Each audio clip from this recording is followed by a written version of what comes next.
Yo, what you lot saying? It's your boy here, and today what I've got for you is the 2015 Formula 1 US Grand Prix for you guys now. First off, apologies for not getting out yesterday. It's just because my family were asleep. I didn't really want to record now at that point because I wanted to be respectful for their sleep because they had work in a few hours. So yeah, of course, just be respectful and that kind of stuff. And also, sorry for not also doing it a little bit earlier as well for that matter. I mean, man, I've just had a lot of YouTube editing work to be getting done with, so yeah, apologies for that, but at least it's happening rather than never. So yeah, let's get right down to it. So we'll start off really in practice. I mean, most of the session was really in the wet, to be honest, apart from the race, which I'll talk later in the video. Yeah, basically in practice it was kind of intermediate until P2, where it got worse and worse, and yeah, and as a result P2 did not happen. It did not take place. So only practice one was the only practice session of Friday. So yeah. And then Saturday, P3 got underway. A lot of people setting some lap times, doing a couple of laps. But then afterwards, as we got into qualifying, we had a delay for about 4 hours, which by that time the qualifying was cancelled and moved to tomorrow at 9 o'clock, or for us it was about 2 o'clock in the afternoon, so yeah, on Sunday, so yeah. So we moved on to 2 o'clock on Sunday, and yeah, basically the cars went out. It was a little bit better than Saturday, so that was fantastic. But it was still treacherous, and one driver who got caught out in the weather was Carlos Sainz Jr. He spun the car, he aquaplaned onto the gravel trap and into the wall, and yeah, that would be the end of his session. And even worse, they only had a few hours to rebuild, to fix the car ready for the race, because it was on a Sunday rather than a Saturday, where they'll have a night to fix up all the issues. So they had a job to do for the next few hours in terms of getting the car ready for the race. Yeah. Then afterwards, the cars that were taken out were the 2 Saubers and yeah, the 2 Manners, and then of course Sainz. Vettel was close, apparently. He finished in 15th. Very, very dangerously close, to be honest, from the drop zone. Had he been outside, I think that would have really hurted his championship chances. So yeah. And then into Q2, same pretty much as Q1. So yeah, but it did get a little bit better, but not by much, I would say, to be honest. We did see a lot of cars spin out of turn 9 before the hairpin. It caught a lot of people out, especially in Q1. I forgot to mention Vettel had a massive spin out of that corner that I just said, hitting the wall very, very hard. Thankfully, his car was able to stay intact, so that was good to know. Also, but yeah, afterwards there were a number of cars that went off at the same bit in Q2. So Ericsson, I believe, Massa, Raikkonen, even Hamilton, even the world champion, even the champion in waiting, Hamilton, spun out of control, and thankfully he didn't hit the barrier. So yeah, good to know. And then afterwards, Q2 ended, and then the wait for Q3, because we had a little bit of a delay for Q3. But then afterwards, Q3 did not happen, so that meant that the results from Q2 would settle the grid. So that meant that Nico Rosberg, who set the fastest time in Q2, was on pole position for the US Grand Prix alongside Lewis Hamilton in second place, only a couple of tenths off the German in second place. Third was the 2 Red Bulls. So the Red Bulls really loving the wet weather. So yeah, the wet weather paying to their advantage. So yeah, which is good, which is really good, especially maybe for their future as well. You know, could really help them in terms of their engine problems. So yeah.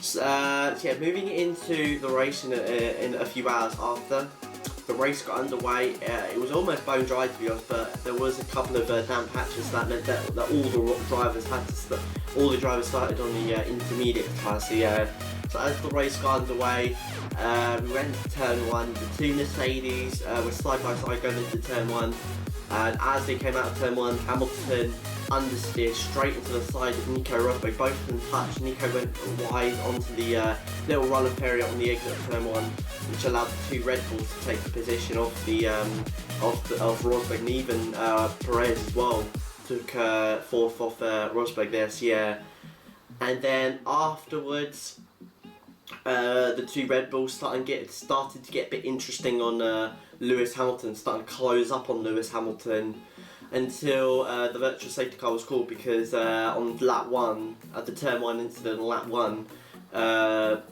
there was an incident at the back. I forgot to mention there was an incident at the back. That was I think it was Bottas, Grosjean, Stevens, and I believe Ericsson. So yeah, they got all taken out of the race. They all got taken out in the first corner. They managed to stay. They managed to continue, but then afterwards they would retire from that. So, yeah, that was unfortunate. And then afterwards, Nadia hit the back of Ericsson as Ericsson was coming back from that incident. Yeah, Nadia would hit the side of Ericsson. So very, very clumsy. Particularly as it's on his teammate. Oh my god, man. That's something you should never do in racing. You should never take out your team. That's the one direct rule in racing. Never take out your team, because you could be in danger of getting removed from the team and really hurting the team's chances of a good result. Yeah. So that happened, and then afterwards the track got drier and drier, and a lot of people were trying the slick tyres, particularly Bottas. Bottas tried it after he got taken out, and then afterwards it didn't work out, and then he had to pit, and yeah, afterwards he retired from the race. So did Massa. Well, Massa retired as well due to a lot of damage, so unfortunate for both of them. So yeah, but then afterwards Nico did catch up to the back of Perez. He passed Perez, and afterwards was on the tail of the two Red Bulls, which he dispatched really quickly. But then as Rosberg was ahead of the two Red Bulls, Kvyat, who was in third, went down the inside, but then ran wide and lost the position, and as a result gave Ricciardo third place. So yeah, and then afterwards overtook Rosberg, I believe, coming out of turn 1 as Rosberg ran wide. So yeah, he got the position off Nico Rosberg, and then afterwards was on the hunt for Lewis Hamilton, which he overtook him for the lead of the race. Going into turn 1, Lewis ran a bit wide, and that allowed Daniel Ricciardo to take the lead off Lewis Hamilton. So Daniel Ricciardo once again led the Grand Prix. He hasn't led the Grand Prix probably not for a while, not since 2014 in Belgium, which was his last victory so far. So yeah. And then afterwards Daniel pulled away from the rest of the field, and then afterwards Lewis was starting to struggle with his tyres. The tyres not working particularly well, and it got worse as Sebastian Vettel, starting from 13th with that with the gearbox penalty. By the way, yeah, Ferrari did get a gearbox penalty for the weekend. Yeah, like I said, for changing their gearbox, they were awarded a 10-place grid penalty. So Raikkonen, I think, dropped to 18th, and Vettel dropped to 13th. So yeah, so as a result, Vettel had to work his way up the field. He did manage to do it quite cleanly and quite quietly, and as a result got himself up into 5th place, and was on the run for the Mercedes and the Red Bulls. But at the time he wasn't close, I would say. So yeah. But Hamilton's tyres faded away, and that allowed Nico Rosberg to take the position off Lewis Hamilton. And afterwards, Daniel Kvyat got ahead of Lewis Hamilton to take third place of him. And then afterwards, Hamilton had to pit. He had to pit because his tyres were shot, so he pitted for the slick tyres. and we all thought it'd be a good call because at the time, as Lewis pitted, Marcus Ericsson set the fastest lap on slick tyres. So we were all thinking, oh, Lewis pitted at the right time, this could be a repeat of Silverstone. Also we thought because as soon as Nico and Kvyat went into the pits, they got tapped ahead of Lewis Hamilton, so that decision, so that pit stop didn't really work out, that gamble didn't really work out. In actual fact, it didn't really hurt Hamilton a lot because he was kind of there when he pitted, so yeah, so really no massive changes, yeah, to the order, so yeah. And then afterwards we saw an accident. No, actually we saw afterwards we saw Ericsson, who had just hit the fastest lap, broke down. It was coming down the long straight, and yeah. And then afterwards the virtual safety car came out, and then afterwards the real safety car came out, bunching up the field. So yeah, and then afterwards that allowed Vettel during the safety car period to come in the pits and get the medium tyres on. At first we thought Vettel's decision to do that was absolutely perfect, you know. We thought Vettel could actually win this race from this strategy, but more was to come, which I'll tell you later. And so yeah, the safety car came out, Hamilton was pushing hard, but then Lewis really was struggling to close up to Nico until the end of the stint. Lewis pushing hard, but he really couldn't get close enough to mount an attack on Nico until, like I said, the next stint where Lewis pitted for the option tyres to go after Nico Rosberg. Well, actually no, sorry about that. No, Nico pitted first. Then afterwards, Nico pitted first, and then Lewis pitted afterwards. So yeah. So as a result, Nico came out in third, and then Lewis came out, I think, about fourth, fifth, something like that. And then as soon as, and then afterwards the virtual safety. No, actually, Lewis was still ahead, but Lewis had to push to build the gap. So it's kind of like Singapore in 2014 when he had to build the 20-second gap to stay like out in front. So, yeah. So Lewis was pushing hard, and as he was pushing, the virtual safety car was called out. Why? Because there was an incident for Hulkenberg. Hulkenberg ran into the side of Daniel Ricciardo, as Daniel was really dropping back from the Mercedes. Hulkenberg was trying to go for an inside move for 5th place, I believe, at the time, going down into turn 12, and Nico made a mistake and hit the side of Ricciardo. Ricciardo was able to keep going scot-free, but Nico Hulkenberg didn't, and as a result retired from the race, and as a result the virtual safety car was called out, and as a result Lewis was really in a bad place at the moment because all his hard work had been undone and the gap was shrinking by the minute. I know the gap's like sort of stabilised, but for some odd reason it dropped a little bit, and as a result Lewis was in a bad place, you know, because if Lewis pitted at the time he would have probably dropped to as low as 7th or 8th, so it really wasn't working out for Lewis Hamilton.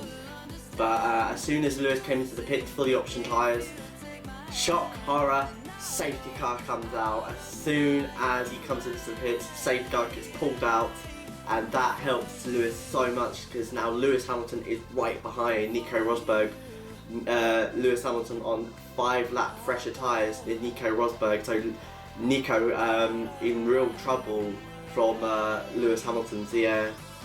So yeah, as the safety car came out, the racing began, and Lewis was pushing hard, and then afterwards another safety car was pulled out, and that was Danny Kvyat. Danny Kvyat, who was ahead of Daniel Ricciardo at the time, lost control on the penultimate corner, hit the wall very hard, and that would be the end of his race. And as a result, the safety car was pulled out again. And then as soon as we got back to green again, oh, by the way, Kvyat was alright, Kvyat was okay, so that's good to know. So yeah, as a result, the safety car came out, and then after the safety car came back in, and a few laps after, so yeah, the racing got back underway. Lewis was on an attack with Nico Rosberg, and by the way, the McLarens are having a good day as well. I mean, they were 5th and 6th, so great So great race for McLaren so far, you know. I know like 8 or so cars can retire from the race, but still, you know, that's a good result from the McLaren Hondas, you know. So yeah, that was good. And then afterwards, as soon as and then afterwards with a few laps to go, Nico made a mistake. For some odd reason, he got a lot of wheel spin, which put him onto the Astro Turbine, and afterwards Nico Rosberg would run wide, which allowed Lewis Hamilton to take the lead of the race. But thankfully, Nico was able to keep the position of Sebastian Vettel, which would help Lewis in terms of him getting the World Championship. Because remember, all Lewis needs to win the championship is Nico to be second and Vettel to be third. So as it stands, Lewis would be champion, but there was still a lot of laps to go, and still Vettel really on the attack of Nico Rosberg. So yeah. And then afterwards, we saw some great racing going on in the midfield. To be honest, you know, between the McLarens, one of them just dropped back, and that was Fernando Alonso. He dropped to his lowest 10th. So unfortunate for him. The McLaren Honda not as good as the other cars in terms of the Mercedes and the Renault engine cars. Yeah. But also Button, the reason why Button didn't have the same fate as Alonso is because he peaked it in the safety car period as well. So he had fresh tyres, so he was able to really stay in the points paying position. So yeah, I know Alonso did, but I know Alonso was able to, but Button was able to stay in a higher points playing position than Alonso. So yeah.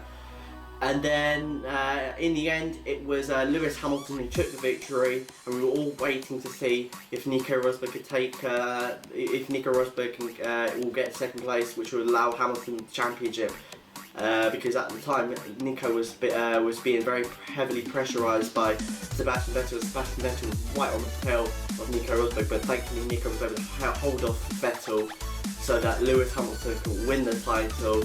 And yeah, Lewis Hamilton won the championship. He won the Formula One World Championship ahead of Nico Rosberg and Sebastian Vettel behind.